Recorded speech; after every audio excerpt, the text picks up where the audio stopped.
A Teacher's History of the United States is brought to you by $49sites.com. Head over to $49sites.com to check out their options to create a fast and responsive website for you and your business. Hello, welcome to A Teacher's History of the United States. Thanks so much for joining us today. Did you know that in this episode, the Q&A episode, myself, Bill, and Zach will answer all kinds of questions like, why did we start a podcast? Who do we think is the best president? What's our favorite period in American history? Why I quit teaching? And what are our favorite sports teams and players? Did you know all of this? Well, of course you didn't. That's why you're tuning in to listen.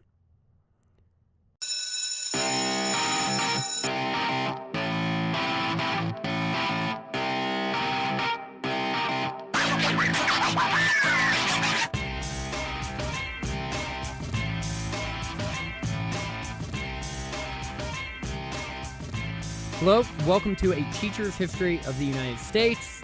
This is Chris Caldwell in a special episode of A Teacher's History of the United States. It is the July 4th episode. Very exciting, Independence Day, and it is episode 50. And in this episode, we have a bit of a different approach. It's not going to be your typical conversation about history. Well, I guess technically it is, but it's going to be based around a format of question and answer. So I am here with my fellow history nerds, Bill Gorman and Zach Woods, and we have a listener who signed up to be chosen for this opportunity to help host this podcast, and he won. His name is John Talurani, and welcome to the podcast, John. Thanks, Chris. It's great to be here. I'm, I guess you do actually win contests you enter, so it's. Yeah, exactly. This wasn't planned. Happen. We actually have never met before, correct? No, correct. We have never met. Yeah, pretty cool. So, John, absolutely very cool. Why don't you tell the audience just a bit about yourself and why you follow the podcast, what you do, etc. And then I'm just going to let you take the reins from there and host the show and ask us questions and get involved in the conversation with us. How's that sound? Sounds good to me. So yeah, just a little bit about myself. I'm one of those nasty bodily injury claims adjusters for an insurance company. So I talk to people after they've been injured in an accident and try and figure out how much money they should get. Very exciting. And yes, it's very exciting. Not what I went to school to become, but it's what I became. I listen to a lot of podcasts just because there's a lot of time I spend at work going through medical bills and reading emails and things like that. And I always listen to podcasts. And I was a history minor in college. Really have always liked U.S. history, and I stumbled upon your podcast. And I think you guys were only. There might have been 3 episodes, I think, when I stumbled on it, and so I've been listening to it ever since. And wow, look at you! Before the contest came up, yeah, no, it's great. And so the contest came up, figured why not? Let's try it, and so here we are. Cool. Well, welcome aboard, man. It's good to have you, and to find out that you've been with us since episode 3 is pretty cool. We'll forgive you for not being there for episode 1 or 2. 2 is actually my favorite episode. Yeah, I know. If I'd searched earlier, I might have found you guys, at week 1, but that's all right. Yeah, well, it's okay because you're still with us. Those early episodes, they have the audio quality is a little rough on those episodes. I think I'm going to go back and try to adjust them eventually. Well, thanks for sticking it out. So, John, it is your episode now. You're the host. We provide you with the questions from the different listeners that they sent me via email and on Twitter and Facebook. And so take it away, man. Absolutely. We'll just go right ahead and kind of get started here with the first one. So this one came from Sherry from Lincoln, Nebraska. So who is the best and worst president? Oh, well, good. I mean, because clearly there's only one correct answer to this question. Let's start with the best president, and I will go last. And I'd like us to try to, Bill and Zach, I'd like us to try to choose different people. And I will go last on this one, and then I will go first on the worst president. Zach, why don't you go first? Who you think is the best president, and why? All right. Well, I was going to flip it around a little bit and try to give you a hot take, a little bit of spice. Okay. A little bit of difference here. So oftentimes when you do the best list, you always get Abraham Lincoln, right? FDR, George Washington, those types of folks. Yeah, the best presidents. So I tried to think of so I was trying to think who is the most consequential that we don't talk about. And I'll throw out this, which is Polk. Okay. And the reason why I think Polk is very important is he is the president during the Mexican-American War. Incredibly consequential event. It's the expansion of Texas, the American South, what we now know as the American Southwest, California, are basically conquered from Mexico. Polk is pretty much an avid slave expansionist, pro-slavery, and wants to expand the United States. And real quick, he was 1844 to 1848, to provide context for those listening. Correct. Yeah, okay. Yeah. And he, basically he sent, Zachary Taylor and U.S. troops into Mexico, basically to the Rio Grande to start a fight and to use that as a casus belli to, I think it's casus belli to, Calls of war. Basically an excuse to start a war. And a lot of people who, this action helps basically eventually break the Compromise of 1820 and put you on the direct path to the American Civil War. So it's a great, what if question. What if the United States hadn't expanded into the southwest of what we now know as the United States? What would have been different? Would slavery have basically stayed east of the Mississippi? Who knows? You can make an argument that basically the political force around slavery in the South was such that they were looking for expansion anyways, and that some type of expansionist policy that was going to go into Mexico was going to occur. But very consequential for setting up the Civil War, and not often talked about. It's actually kind of, when you go through history courses, it's pretty much, it's a yada yada. Let's go to the Civil War. So I'll give you, sorry for changing the question, but a consequential president that we don't talk about. That's good. I'm not going to give you a moral best or worst. Okay. Very consequential. Okay, I like that. And I'm glad that you clarified consequential, because people may have been getting confused as you were like, and his actions spurred the Civil War. And so, but no, he was. Ulysses S. Grant wrote in his memoir that it was a wicked war. Abraham Lincoln voted against it. He lost his Lincoln stood up in the House of Representatives and had the spot resolution and said, I basically think it's BS that the Mexicans killed Americans on American land. I'm pretty sure we knew that they thought it was Mexican land. And of course, that leads to the Treaty of Guadalupe Hidalgo. And then Polk also ran on the campaign slogan 54-40 or fight and expanded our land in the Northwest too. So he expanded land in the North and the South. And he said he would serve for one term. And he did. And then he stepped down. And he pretty much did everything he said he would do. Impressive in that regard. To talk more about the 54th parallel or fight, that's basically British Columbia. So the expansionist policies were such that he was, in the United States, we don't often think about a competition with Britain. It's like, hey, Revolution, War of 1812. But there was a series of border disputes between the United States and Great Britain and their Canadian possessions. And actually, when we get to the Civil War, there's the potential of conflict between Great Britain and the United States over these border disputes. So the fact that he was like, no, we're going to go conquer what's now British Columbia, it's kind of like, wait, what? What's going on? Yeah, for sure. All right. I like that take. Zach, even though you did not answer the question. Sorry, Sherry. Hey, I was just trying to bring the spice, man. I like it. All right, Bill, what do you think? I think I already know what you're going to say. You mentioned it in episode 2 of the podcast, I believe, but you can repeat it now for those like John who started in episode 3. All right, Chris, I think I know where you think I'm going, but I'm actually going to throw you a bit of a curveball, especially after hearing Zach go off about who was consequential or most consequential. And I'm just going to jump forward, 10 years or so. And my pick is Abraham Lincoln. I think when you start talking about and moreover, I'm willing to declare best president, Abraham Lincoln. Okay. And I say that for one primary reason. Without Abraham Lincoln, this country is fractured. Without Abraham Lincoln, we wouldn't have abolished slavery. Without Abraham Lincoln, the Union would have been no more. The Civil War would have been something that would have been an irrevocable break between the North and the South. I don't think it gets much more consequential than that to preside over something in a confluence of events that hits not just on constitutional issues or political issues, but moral issues as well.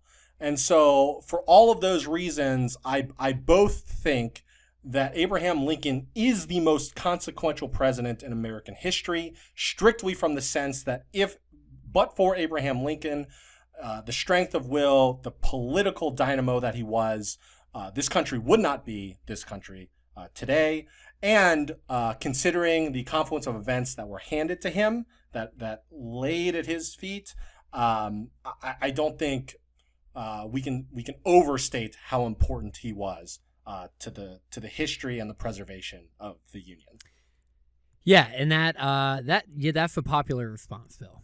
It's a popular response, but I do appreciate the detail and the context you provide around it, and I would probably agree.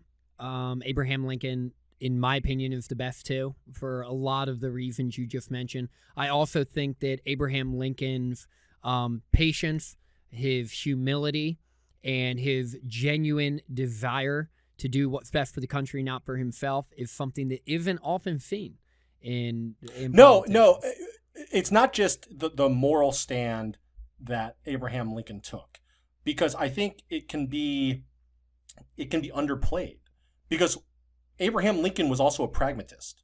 Yeah. He understood that to achieve great things or things where the moral ends were justified is the wrong word, but where you could make moral good, you oftentimes had to compromise.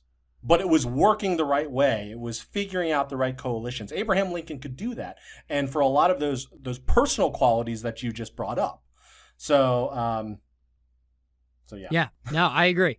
I would think that I expected one of the major reasons I wanted to go last on this one is because I didn't want to say George Washington, and I assume one of you two would. I mean, I think George Washington is right up there with Abraham Lincoln as the best president. The only issue I have in bringing up George Washington is it is impossible to compare him to anyone else.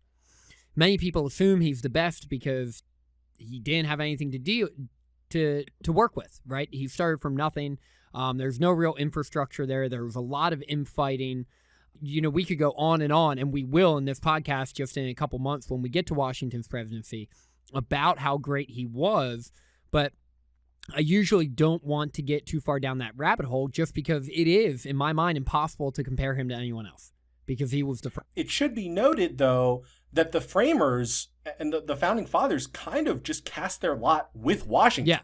They took a huge bet that this guy was just going to work out. Yeah, and he did. Well, yeah. I mean, he precedent defining, Exactly. his personal hero was Yep. Cincinnatus. Yep. And for those who don't know the story of Cincinnati, right, the founders are very big fans of the Roman Republic. So you have to remember that Cincinnatus is basically a Roman senator who's elevated to the role of dictator at a moment of crisis for the Roman Republic, wins the battle, wins the war, and then goes back to his field to be a farmer. Twice, and George right? Washington Twice? very much had him. I believe I can't recall. I believe Cincinnati did it twice. Yeah. Yeah. So he has, so just as an example, right, today in America we often think of Julius Caesar as a great, Roman to emulate. The founders would not have thought that. They were, much more fans of Cato, Cicero, and Cincinnatus. So Cincinnatus as someone's basically, heroic vision of themselves, right? The citizen farmer, soldier general willing to go and fight and, leave power. Very much an admirable characteristic to have. Times are a little bit different these days, right? Julius Caesar we often think of as the person who's noble or heroic that you'd want to emulate. Not so much Cincinnatus. Yeah, and I think, Washington's often noted as America's Cincinnatus for exactly that reason. I mean, there were numerous people who wanted him to run for a third term, and he stepped down after 2 because he believed that you should step down after 2, and I think he was just sick and tired of being in charge of the country for the last 20 years, more or less. And so then he set that precedent until FDR broke it. I do want to move on to the next question, but the one person I do want to give a shout out to, who I feel like is often overlooked a little bit, is Teddy Roosevelt. I think Teddy Roosevelt, when you talk about best and most consequential, he totally altered the power of the president, and you could argue good or bad there, but he truly used the bully pulpit. Not only was he a war hero in the Spanish-American War, but he personally forced through numerous fantastic progressive reforms, like healthier food, breaking up some of the large trusts, ensuring protections for workers. And I mean, these were things... National parks? Yeah, national parks. Very good. These were things that just absolutely had to be done. And I think Teddy Roosevelt is often overlooked in that regard. He truly fought for the little guy all the time. And he had the credibility to back it up because he was the guy, in the Battle of San Juan Hill, charging up the hill with the yellow bandana and basically saying, come kill me. I would just want to throw a shout out to Teddy Roosevelt. I'm really looking forward to getting to the turn of the 20th century so we can talk more about him, because I don't think people realize just how much Teddy Roosevelt did to improve this country. It's pretty incredible. And so anyway. All right, we just spent way too much time answering one half of one question, so we are going to be sure to speed it up from here. So worst president, I will start, and I think the worst president, and I actually don't think it's particularly close. I think it's Andrew Johnson. And for those of you who don't know, Andrew Johnson was the president following the assassination of Abraham Lincoln. He was handed a nation that technically was back together, but in reality was still torn apart. And Andrew Johnson had an incredibly pivotal role in not clamping down on the South as much as he should have, ensuring the liberation of African Americans both socially and economically in the South. And he really missed the boat on that one. He was known to be a bit of a drunk and pretty much a loose cannon. And I would say he was probably the exact opposite of Abraham Lincoln. And I think he did damage to this country that can never be undone. And he was impeached and almost removed from office, stayed in office by one vote. And I think Andrew Johnson is hands down the worst president of the United States. All right, so I am actually, after boasting about declaring an absolute best, I am going to take a page out of Zach's book and redefine the question. So I'm not gonna say he's the worst, flat out worst, but I will say that I believe Lyndon Baines Johnson missed out on the opportunity of a lifetime when it comes to a domestic agenda and a legacy that could have lasted throughout history. Whoa, hot take. Yeah. That's spicy. Yeah. Come to Austin, Bill. I'll take you to his library, and we might have we'll come to blows here. So of course, the defining aspect of Lyndon Johnson's presidency, at least from my point of view, is the Vietnam War. Dude got Sesame Street created. That's true. Look, hold on though. But that's my entire point. It's that Lyndon Johnson's domestic agenda could have redefined this country. It was a doubling down of FDR's legacy. And the Vietnam War was a complete and utter impediment to that legacy. Now, obviously, we can sit here 30 some odd years later and talk about the efficacy of our engagement in Vietnam.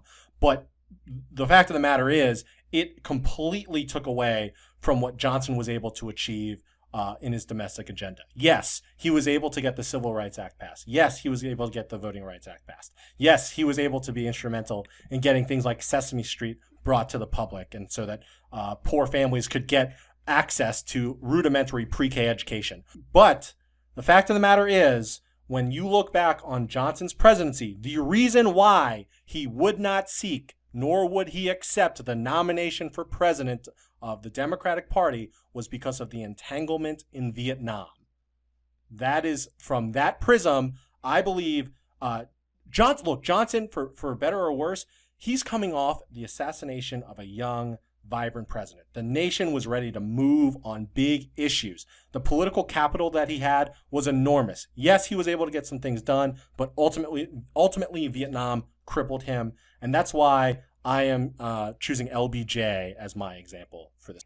I sort of want to put a cherry on top of what Bill said, mostly because I am happy he said it, because I know that Bill's a big fan of his domestic policy, and I think that LBJ, while he passed some positive domestic policy, did almost, and I know I used the phrase irreparable damage with Andrew Johnson, but really damaged the presidency.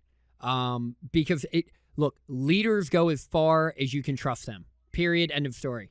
And if you cannot trust your leader, then your leader has no power, no legitimacy, and no credibility. And what LBJ did by lying to the American public over and over and over and over again, and whether, and we can all debate his intent all we want, but those lies led to the deaths of thousands of more young Americans.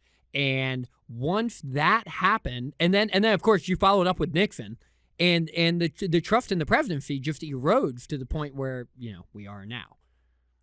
Yeah, right. American engagement in Vietnam is a very complex issue. We can spend there forever. All right, worst president, James Buchanan, didn't do anything about the secession crisis. If he had done something, who knows what would have happened with the Civil War? Would there even have been a Civil War? He just basically punted on it and just said, screw it, who cares?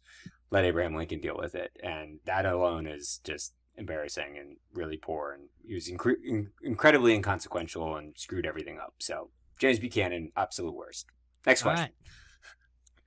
All right, let's see. On to the next question here. So from William in Baltimore, Maryland, he wants to know, what is the production process like? You want to take this one, Chris? Chaos. Yeah, Chaos. it is for chaos. Okay, I'll be quick with this. William, thank you for the question, and I wonder where in Baltimore he lives, in Charm City. Now I'm curious.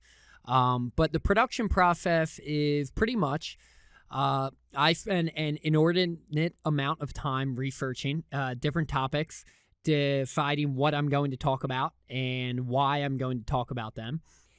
I spend anywhere from 4 to 12 hours, I would say, researching each episode and writing out a script for them.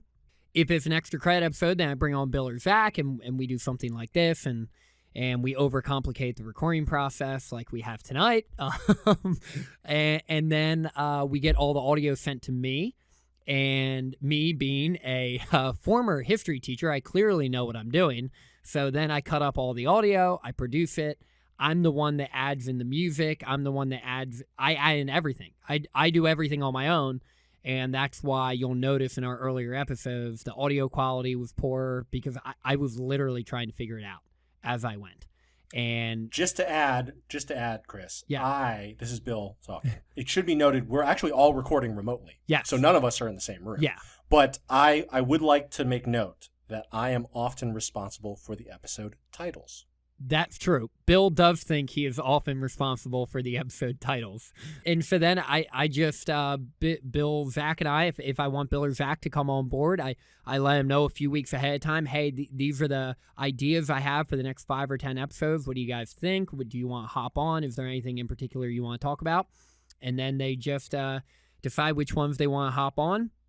And they do research on their own. I do research on my own, something that we're going to streamline more in the future and be more formalized about. And then, I put it up. So I literally do everything right now. It is a cumbersome process, which is why I went to every other week. But the people spoke, and so we have to go back to weekly. So I need to figure out what I'm going to do from here on out. I'll need to outsource production at least a little bit because I don't have summers off anymore. I have to actually go to work tomorrow. So that is the process for me. And it is long and it is annoying, but it's extremely rewarding to do this podcast. And I'm learning so much by doing it. So it's worth it. Bill and I are freeloaders.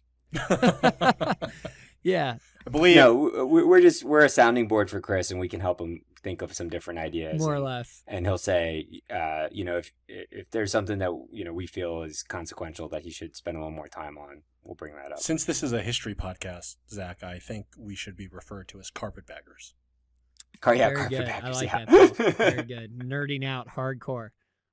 Well, kind of piggybacking off a little bit of your answer there, Chris, we've got a question from Allison in Tampa, Florida, who says she loves the podcast, has been waiting for years for an entertaining serial history of the U.S., and she wants to know how she can contribute.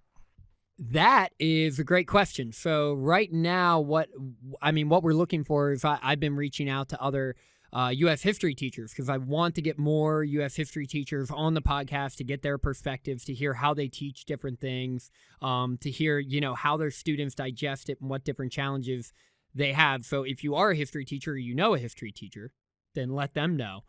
Otherwise, as of now, up to this point in the podcast, 50 episodes in, we haven't done PayPal. We haven't done Patreon. I did the Amazon Audible thing, which is and I did it because I'm obsessed with Audible, but it wasn't anything I was particularly passionate about including in the podcast. Moving forward, as you heard at the opening of the episode today, we have a new sponsor on this episode, and we'll probably be using $49 sites for a while moving forward. So if you need a website or you know someone that does, that's one way to support us. And we're actually in the process of getting a Patreon page up and running. And hopefully that will be up by next episode. And so I'll fill you in on details of that next episode. And that would be the best way to support us once we get that up. And that will probably be put up within the week. So that's exciting, and that will help me potentially outsource the production cost, and maybe be able to buy groceries for my wife and 2 young children for all the hours I spend in the basement not spending time with them. Maybe I can buy movie tickets or something to go entertain themselves. But yes, that would be the best way, Patreon, and we'll probably get that started in the next week or so. So as I mentioned at the opening of the show, we have been working with $49sites.com, and I specifically have been working with the staff over there, and I wanted to let you know exactly how it has been going. It has been going great. We are in the process of restructuring the website. As of now, I have an old website I made off of one of the other website creators. I made it by myself. It took me way too long. I had to watch YouTube video after YouTube video on how to do things. I had to redo it 3 or 4 times. I'm still not particularly happy with it, but it was the best I can do. Well, now that I am in the process of moving over to $49sites.com and I've been able to preview the new website, I am extremely happy with it. It is so much more user-friendly. It is really mobile-friendly, so it will look great on your phone and your tablet once it is up. It retains the old search rankings that I have for my old website. And it really has just been a seamless transition. And the best part is that I basically haven't done anything to it. All I have done is give them my input on what I want, where I want it, and why I want it there, and they do it for me.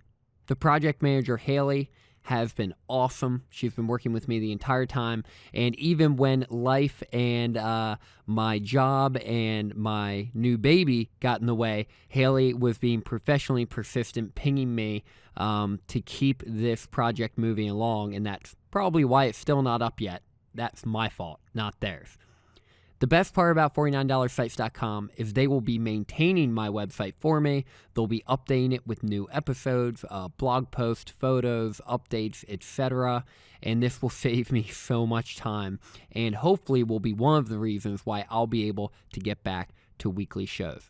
If you or anyone you know is interested in checking out $49 sites and building their own website, whether for their small business, their blog, their podcast, whatever it is, use the coupon code HISTORY at checkout and you get upgraded to the pro features for the regular price. This includes web design optimized for mobile, hosting, daily backups, SEO, Google Analytics, that's a hard word, promotional pop-ups, unlimited updates, all types of stuff. So check it out.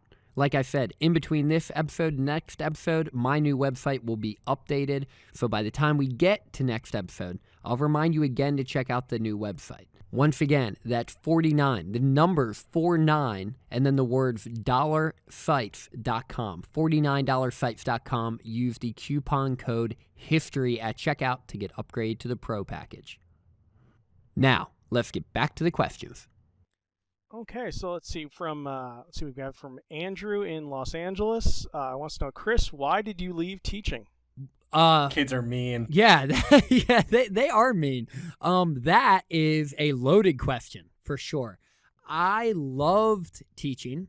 I love history, obviously, and I think that for me, if you know me, I am in constant motion, so to speak. And I'm sure Bill's nodding his head now. I can see him. And yes, we are remote, but we're on video chat. So I can see Bill nodding his head. And I am very entrepreneurial. And, not that I'm a successful entrepreneur, but I'm entrepreneurial. And I think that for the longest time, I taught for 9 years. And for the first 8 years, I taught a new course. So every single year I was making and producing content and curriculum. So I was constantly busy. I mean, I was working from sun up to sundown with coaching and retreat leading and stuff like that. And my 9th year, my most recent year teaching at Loyola Blakefield here in Baltimore, Maryland, I did not teach a new course. It was my first year not teaching a new course. And by October, I was bored and I started this podcast. And so I recognized that I needed to be, and that's the point that most teachers work towards, the year that they don't have to create new curriculum and new content. But I needed a job where I was more challenged professionally and in different ways. I felt like I had done teaching for 9 years. I loved it. I got a lot out of it. I learned a lot about myself, and I was ready to move on. And, I can always go back to it. But right now I'm getting scratching my history itch through this podcast. And so more than anything, I miss the kids. I really do. But I enjoy talking about history on this podcast, and I enjoy my current job a ton. And I'm very much challenged and pushed outside my comfort zone in my current job. And that's what I was looking for. So very long answer, but that is why I quit teaching. Here's a question that actually I was thinking about too. This one's from Jack in Murfreesboro, Tennessee. How did you guys become interested in history? Zach, why don't you take this one? How did you become interested in history? I was a kid. My dad was pretty into history. And there was this old kind of illustrated Civil War book. And I would spend just hours just like staring at this thing and reading it. And from then on, I was hooked. And have been into history ever since. My girlfriend complains because I'm always reading history books. I'm an engineer. Work for a power company, and people are always like, "Who is this weird guy who's referencing these strange historical events?" People don't do that in engineering context that much. So yeah, no, it just started straight out of the womb. It started. Yeah, and I can attest to that because I say without hesitation, as a former AP US history teacher and someone who hosts a history podcast, Zach knows way more about history than I do, and it's a little weird because he didn't get paid to learn about history like I did, and he did not study history formally in college, yet he knows more than anyone I've pretty much ever met. And so, Zach, that does not surprise me. I became super interested in history, specifically U.S. history, because my dad was a history major. He ended up being a lawyer, but he was a huge history buff, and he would take us to historical sites on every single vacation. I still remember going to Monticello, and I remember going to the Hermitage in Nashville and doing the Freedom Trail in Boston. And my dad, even when we were young children and none of us wanted to go walk through these plantations or look at these old homes or go to these museums, every single vacation my dad would take us to one. And I actually became pretty obsessed with the stories of history. And I found that when I knew the proper context around who people were and why they were doing what they were doing and what the impact was, I became so much more engaged. And that's why, if you listen to this podcast, I'm obsessed with the idea of providing context. And that's because that's how I learned and that's how I became passionate about it. So, yeah. And then, of course, I studied history in college, and I got a graduate degree with a focus in American history. And that leads right to you, Bill, because I don't think I met you in history class in college. I think I met you prior to that, but we did have classes together in college and sat next to each other. We had several. I noticed I was there a little more often than you were. Yes, but, that would be accurate. That would be accurate at this point. I was probably playing pickup basketball somewhere. It's funny you mentioned the stories, because that is absolutely what hooked me into history as well from a young age. In in all history, really, we have the tendency to lionize people, look back at prior events through rose-colored glasses, that sort of thing. But it was actually peeling back the layers and peeking under the hood that kept me coming back to learning about history. Chris mentioned context. I think that's a great word for it. When you start dissecting and really understanding motivations, what really drove people to act a certain way, behave a certain way, cater to a certain type of voter, those are the things that kept me coming back to history to learn more and more about particular eras, particular individuals. It was instilled by my family. My mother was an educator. Like the other guys, my family, when we would go on trips, I remember we did a whole trip through Gettysburg and we went up to West Point. And, so those sorts of things were just part of my upbringing. But, and so that's what got me to history. But what kept me, all through college, formally in my education, but what's kept me Your in classmates. Partially, although I'm not entirely convinced you didn't try to drive me away from history. But what's kept me wanting to do this podcast, wanting to learn more, we do a tremendous amount of research for this podcast every episode, are the stories and re-examining the conventional wisdom behind certain events and certain people. That's what keeps me coming back. How about you, John? Why are you interested in history? Why am I? It's just one of those things that every class I had on it was just, I always found really interesting. Hands down, the best class I took in college. I was communications major, but I minored in history, was a class on Germany, basically started the beginning of World War I, took it through the end of the Second World War, and was nothing but just stories. For the most part, of just people actually living the history, and I always found that really interesting. But I'm all over the place on history, but mostly U.S. history has always interested me. And I think Zach said his girlfriend always makes fun of the books he's reading. My wife does the exact same thing with me, because she's like, "My God, do you own any book not about U.S. history?"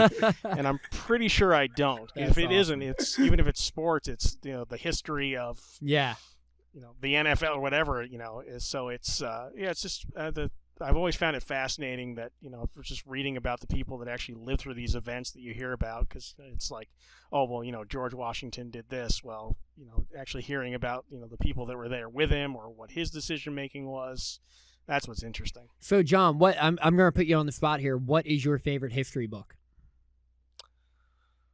Oh boy, favorite history book. That's a loaded question. I know it is. Let's see. Probably the book that I enjoyed the most, that I found the most fascinating, I think just because it was all the stories, was Band of Brothers by Stephen Ambrose. Of course, becomes the miniseries on HBO. Everyone kind of knows that one, but yeah, I just really like the way they kind of tied it all in, and talking about their upbringing and what made them better as a paratrooper as to this. I just found that book unbelievably fascinating. I've probably read it like 4 times just because of how good I think those stories are. At this point, I really think we should be getting some kickbacks from HBO. We really reference their stuff a lot. Yeah. Yes, we really take that do. HBO money. Yeah. John Adams, Band of Brothers. Come on, HBO. Call my agent. Yeah. His name is Zach. We'll talk. We'll do lunch. Yeah. Band of Brothers is incredible. And the book is great. The main series obviously is amazing. Right. David Schwimmer is the least likable person in like the history of American military films. I can't remember the name of the character they played. Sobel. Not the character. Lieutenant Sobel. That's Sobel. it. Lieutenant Sobel, Yep. Captain Sobel. Oh, the worst. God bless him. He sacrificed his life for our country. So, sorry, Captain Sobel, but David Schwimmer really makes you look bad. Very cool. Good answer. I like that one, John. Let's see here. I think we've touched on a bunch of these. Oh, here's one for Bill and Zach from Rebecca in Austin, Texas. She wants to know, why did you want to be a part of this podcast, and what has your experience been like so far? Zach, you want to go first on this one? The experience so far has been, it's been a lot of fun. You learn a lot about how kind of this podcasting works. And it also, kind of that previous question we talked about, how I just randomly are buying history books. This is making me a little bit more focused. So focusing on one era to the next era and areas that I have never really learned anything about or read anything about. It's kind of great to get into it and dig into that. But Chris and I and Bill all go way back. So when Chris gets on the line and goes, "Hey guys, I got an idea. You on board?" It's like, sure. What could go wrong? Yeah, I know, right?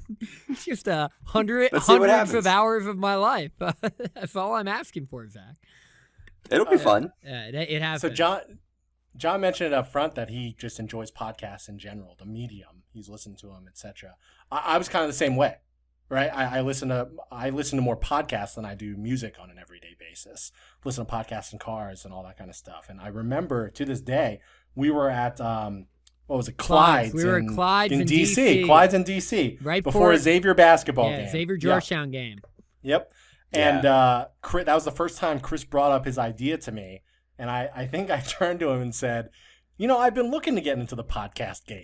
Yeah. And that's all she wrote. I was on board from the very beginning of when Chris brought this idea to me. I think it's really neat. I'm learning, like Zach said, I'm learning a ton. I mean, I thought I knew a lot about history, but I mean, the research we're doing for some of these events and issues and people, I mean, we're digging deep, and it's just been a lot of fun doing this project with these guys. Yeah, I'll suck up to the boss man a little more and basically say, Chris has got a magnetic personality, so when he comes with an idea and says, "Hey, let's go do this thing," it's like, all right, Podfather, we'll follow you. Yeah. Well, Zach, I appreciate that. And I joke with Zach and Bill that I thought of this idea for a history podcast, and I asked the two people that knew the most about U.S. history that I knew to join me, and they both said no. So then I asked Zach and Bill. But to be honest with you, when I came up with this idea for the podcast, and I'm like a high I influencer extrovert. So like I'm an idea guy and I'm very excitable. And so I came up with this idea and I was like, Zach, I called Zach. I remember I was driving from Baltimore to Salisbury, Maryland to visit my parents. And I called Zach and I was like, dude, there is no serial podcast in the United States that is accessible to, at least at the time, right, when I came up with this idea a couple years ago, that's accessible to your everyday person.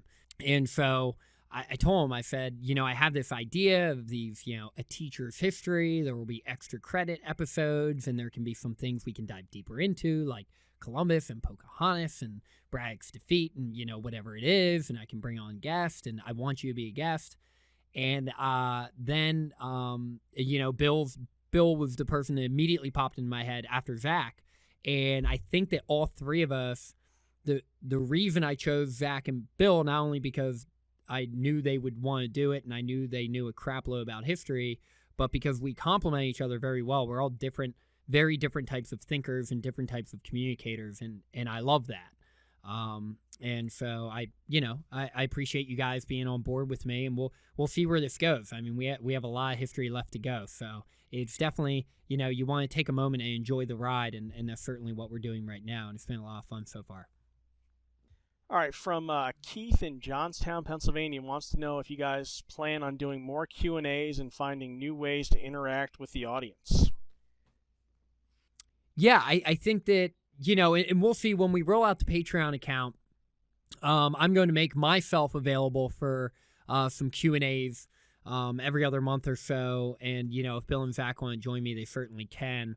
And I think that what we're doing right now in creating the Patreon account, one of the reasons that we're creating it, not only so we can actually financially support continuing to do the show and doing it on a weekly basis, but to offer ways that we can interact with the community and the listeners more in a personal way. Because, I noticed probably if you picked up on and if you've been listening to the podcast, I realized it probably about 8 or 10 weeks ago that I've just been so busy with everything, I overlooked that. And it's something that I really regretted and I want to change. So I would say wait for us to launch the Patreon page, because I think there will be a few different ways that you can interact with us, and or me specifically, and then potentially also Zach and Bill, and we'll sort of see where it goes from there. All I'll say is I listen to a lot of podcasts that do live episodes, Q&As, and I'm all for it. Just throwing that out there, Chris. I'm all in on this. Sounds good, man. Sounds good. From Michelle Moncton in Maryland, she wants to know, is it difficult to teach history during an election year? Oh, interesting question. Is Michelle from Moncton, Maryland? Is that what it says? Oh, maybe, I misread that. Yeah. Oh, right. Good old Moncton. Yeah, it's incredibly difficult to teach it during an election year. I think that, and one thing you'll notice on this podcast is that for the most part, and we're very genuine about this, and I'll speak for all three of us, and Bill and Zach, if you disagree, just keep your mouth shut. But no, in all seriousness, I'll speak for all three of us in saying that we try to be apolitical on this podcast. We all have views on all types of different things, and we don't plan on bringing them into this podcast because that's not the purpose of this podcast. And as a history teacher, I viewed my role in a similar fashion. I did student teaching in Northern Kentucky with a teacher who was extremely political, and he inserted his own bias into everything he said or did. And it wasn't necessarily that I disagree with the things he was saying, all of them, but it was incredibly detrimental to the class. And I thought it was unfair to the students.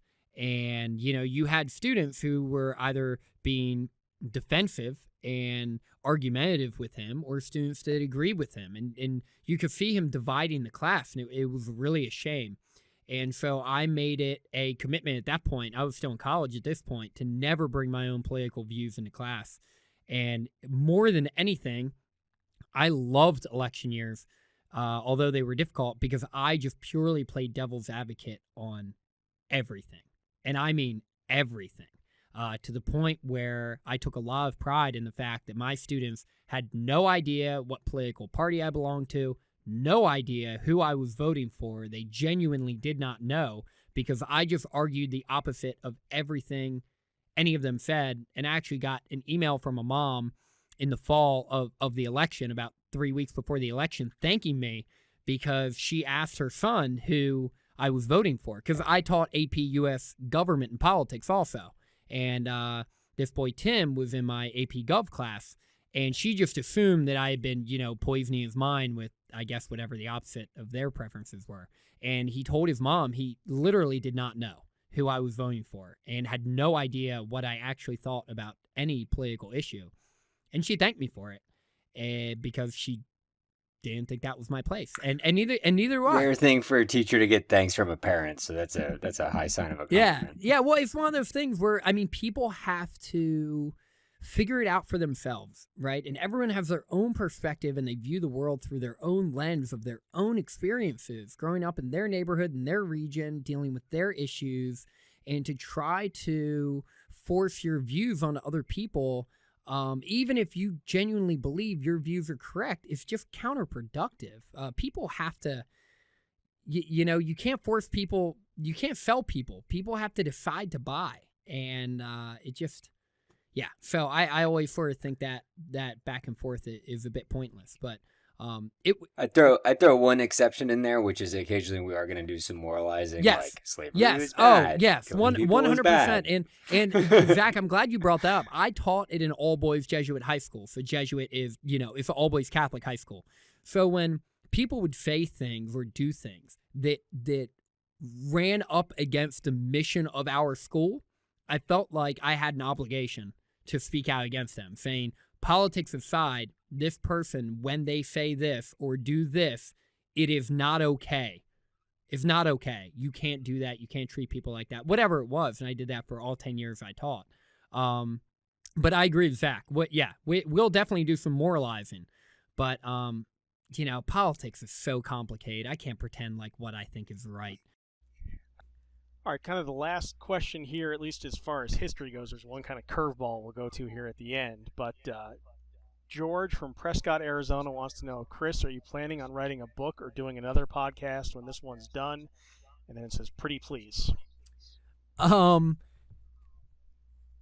don't know. When I started, and Bill's looking. Chris would do the history of the Baltimore Orioles. Yeah, that would be. You could do that. You could probably do that in 2 weeks. Yeah. I think I would skip 98 to They lose 2012. a lot. Bill's looking at me like with puppy dog eyes that he wants to do something after we're done this. But when it boils down to it, I thought that when I first started this podcast, it would probably be 150 to 200 episodes. Well, I think that, as you can see, it's going to be much longer than that, probably 250 episodes. I'm thinking this will take me about 5 to 6 years, take us about 5 to 6 years to do. And because of that, I think it would sort of be silly to guess what I would do after this. But I do love podcasting. I love teaching. I love history. I do love writing. I've thought of a couple book ideas. But right now I'm pretty overwhelmed with the amount of work on my plate currently. But, Bill has already come to me with another podcast idea that 15 or 20 years ago would have been great.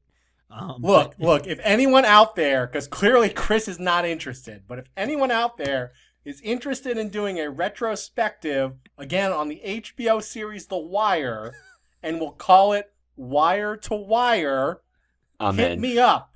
We'll do. I want to do this. I think it's a good. I think it's a good idea, but I genuinely think Bill loves it because he came up with, he believes, such a great name. But no, I love The Wire. I'm in Baltimore, so, but I don't have time to do that. Nor do I think a lot of people would listen. But it would be fun. But no, I don't know. So that is a very long way of saying I don't know, but I'm open to it. I've thought of a couple book ideas, and if this podcast continues to go and continues to pick up steam and people listen to it and people like it and support it, then yeah, of course I would look to do something else. But right now, I'm really focused on what we're doing now. I want to make it as good as I possibly can for the people who listen to it now so they can learn the history of the United States in the best way possible. All right, the final question we've got here comes from Adam in Milwaukee, Wisconsin, and he says, from Twitter, I can tell that you guys are big sports fans, and he wants to know favorite teams and or players. Zach, do you want to go first? Because I think Bill and I are bigger sports fans than you, but do you have any particular favorite sports teams or players? The team that I get the most upset about every time they lose is the Pittsburgh Steelers, which has been happening more recently. That's true. I root for my hometown soccer team, the Columbus Crew, which may be moving to Austin, which I'm very sad about. And I'm currently rooting for the Belgium national team in the World Cup because the United States didn't make it. I don't like baseball because I stare at enough spreadsheets at work.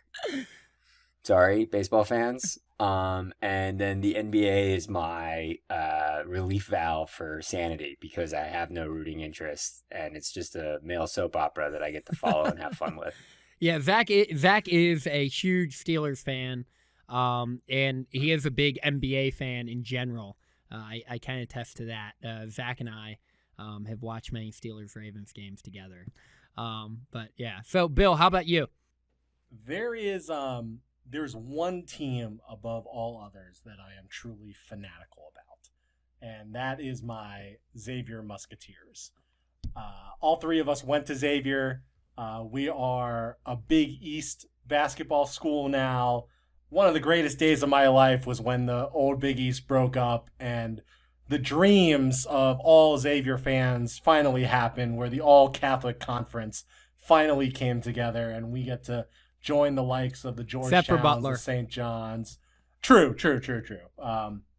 So that I am absolutely fanatical about my Xavier Musketeers.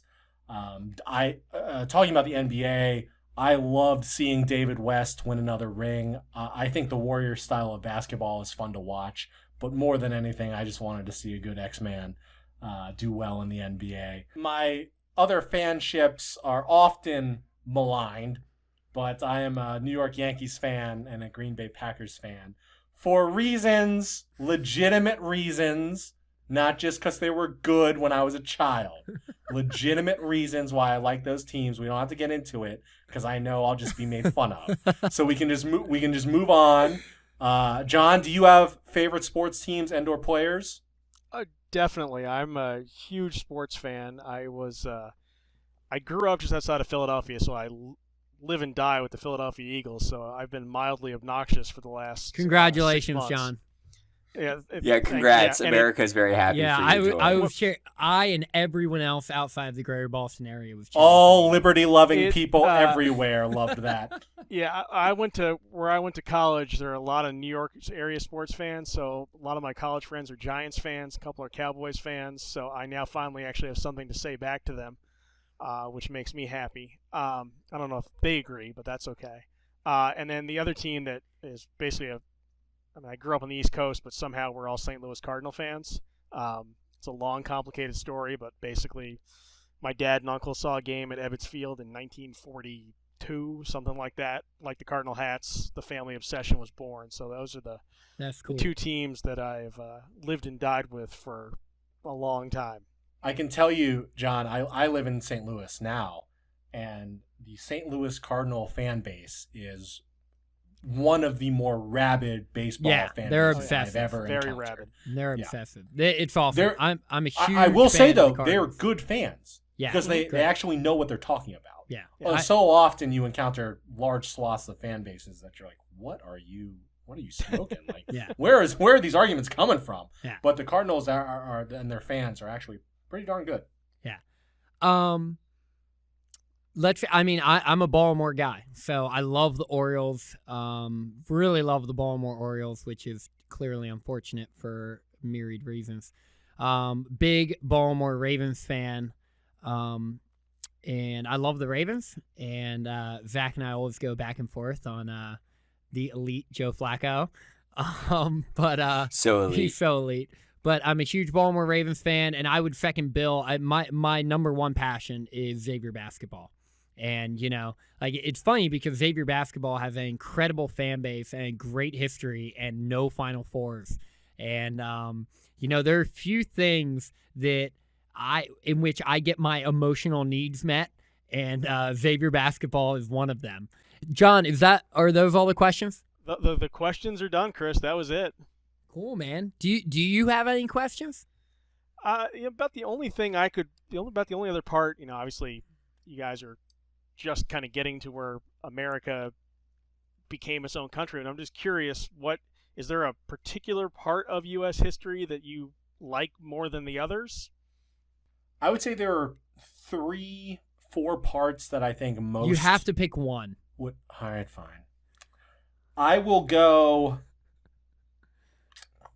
It's tough. This is a tough question, but I'll go with the founding. So, when I was in law school, my favorite course was constitutional law, and it never ceases to amaze me that a document that was written in the 1780s is still somehow the guiding force behind the legality and the constitutionality of everything we're doing today. The founding and all of its intricacies when it comes to from the Declaration of Independence and the founding principles of why we're breaking up with England.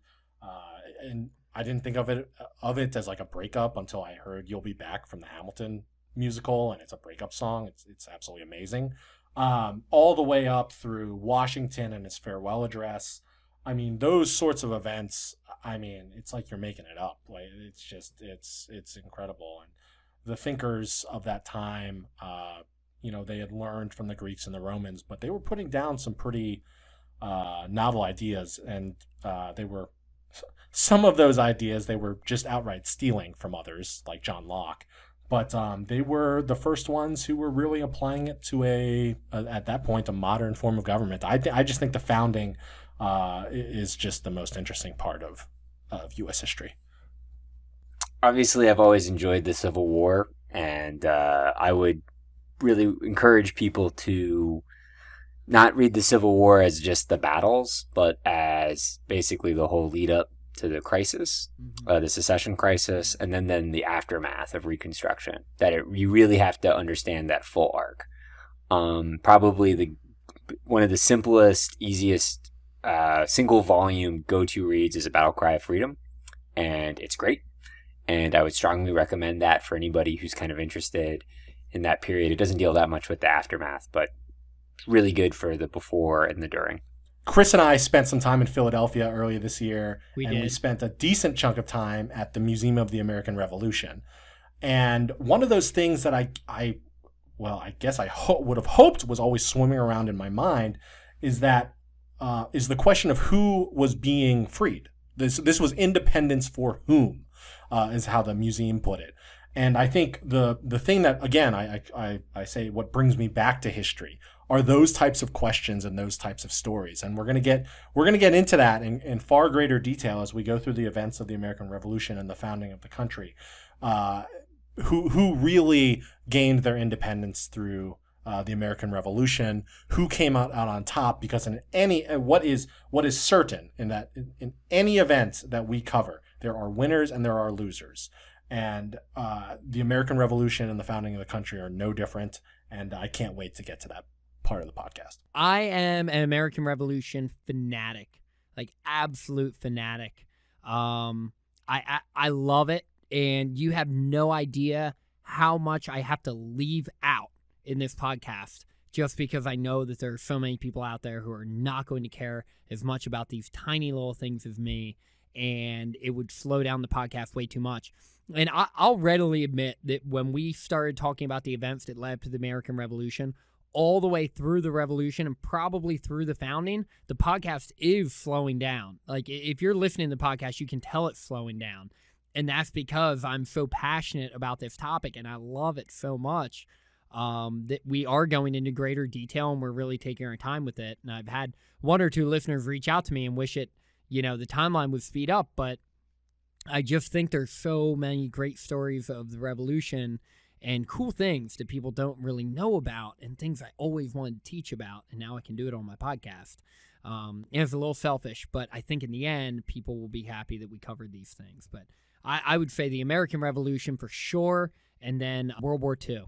The last couple years of World War II, I'm fascinated by, especially the Pacific Theater with Okinawa, Iwo Jima, the negotiations and the moral debate over dropping the bomb, and then the post-World War II moralizing and figuring out almost quite literally a new world order. And that's always been so fascinating to me because that period has, for the most part, kept peace for the last going on 80 years now.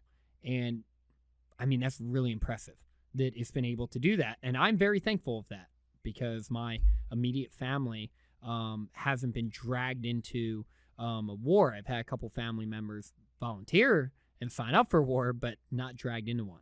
So, yeah, I've always been fascinated by that and how that worked out. What about you, John? Do you have a favorite part of American history? Sort of along the lines of what Chris was just saying. I've always found it fascinating, kind of starting with World War II straight through to the end of the Cold War, because, I mean, we were a country that was, we were isolationist. All the power was really in Europe. And then throughout the course of the Second World War, the power shifts to North America and to what would become the Soviet Union, and then kind of the struggle between the two of them. And I mean, it's and Chris was also mentioning the Pacific Theater. I mean, it's I'm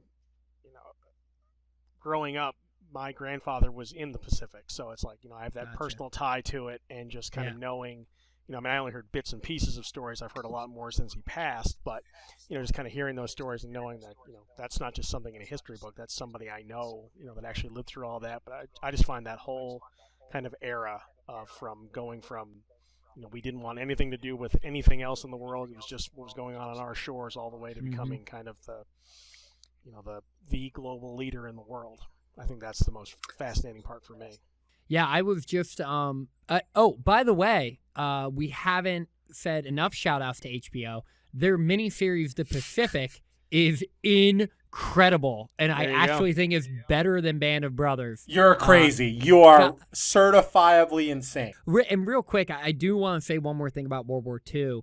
I was actually speaking to my wife about this, which is I don't say often because I cannot emphasize how disinterested she is in history and literally everything I talk about on this podcast. Those of you who listen to the podcast, thank you so much. My own wife does not listen to any of it. But I was explaining to her that the fascination with World War II is because they're so clearly in the minds of so many a good guy and a bad guy. For sure. And if you know anything about human drama, when there's a good guy and there's a bad guy, it is so much more interesting because you have a genuine rooting interest. And for those who learn about World War II, in retrospect, it's so clear which side you're rooting for and which side you want to win. And in most conflicts in American history, or I should say world history, it's much more convoluted than that, much more complicated. But World War II, not so much. There's a clear good guy and a clear bad guy in World War II. And I think that is what makes the story so fascinating. And the fact that it happened, I think, 80 years ago, not even. So, yeah, I mean, it's an incredible story. But, all right, we could talk forever about this stuff. Obviously, we love history. John, is that it? Is that the end of the questions? That's it for the questions. Yeah, we're all done. All right. Very good. John, thank you so much for being a guest host of this podcast. I really enjoyed it. Hopefully you, the listeners, got a bit of a sneak peek, learn more about Bill, myself, and Zach. If you actually listened to this whole thing and stayed through our 5-minute or 7-minute monologues on our favorite sports teams. Let's go X. Some people probably turned it off at that point when we started bloviating about Xavier basketball, the best team that's never made to the Final Four. But thank you so much for listening. Thank you for being fans of the show. Please reach out to me via email, chris@ateachershistory.com. Reach out to myself on Twitter @ateachershistory. And you can find us on Facebook, A Teacher's History of the United States Podcast. And please feel free to reach out, interact. We'll continue to travel all around the country, checking out different historical sites. We'll want to know where you live and if you want to meet up. And, of course, if you're ever in the Baltimore or D.C. area, shoot me an email, reach out. If you're ever in St. Louis, let Bill know. If you're ever in Houston, let Zach know. We'd love to meet up with you and get to know you a bit better. But, John, thank you so much. And next week, finally I can say that. Instead of next episode, I can say next week. That is very exciting. Next week, I will be doing a review of everything we've learned up to this point. Because let's not kid ourselves, we don't remember it all. And after that, Bill and I will be doing a who's who and a what's what of the American Revolution before jumping into Lexington and Concord and the shots heard around the world. Thanks for listening, and hopefully now you can take pride in knowing just a little bit more about the history of the United States. Class dismissed.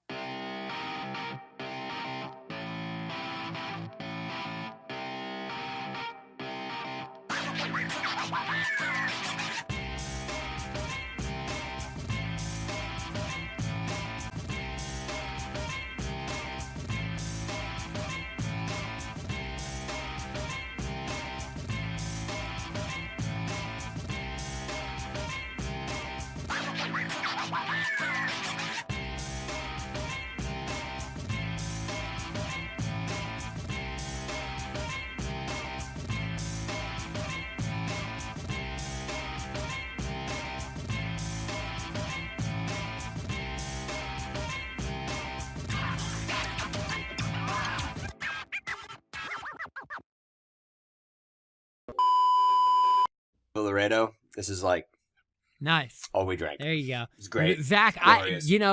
I really think that when this whole global warming thing like really ramps up and the entire Earth floods and you're able to climb to the highest point on the nearest mountain, all your rock climbing that you do is really going to come in handy. It's finally going to pay right off. now, Yeah, I can't really figure out why you spend so much time climbing rocks when you can just like hop on a plane and fly over all the mountains. But Oh, dude, it's so funny. We were at this park and we were bouldering, and this like little girl was like, so bouldering is like where you're climbing a boulder and there's like no ropes or anything. And this little girl was like, "Sir, why are you doing that? There's an easier way up over here." I was like, yeah, sorry, little girl. So she was the smart one. This is what we yeah, do. exactly. She was definitely the smart one. Yeah. That's hilarious.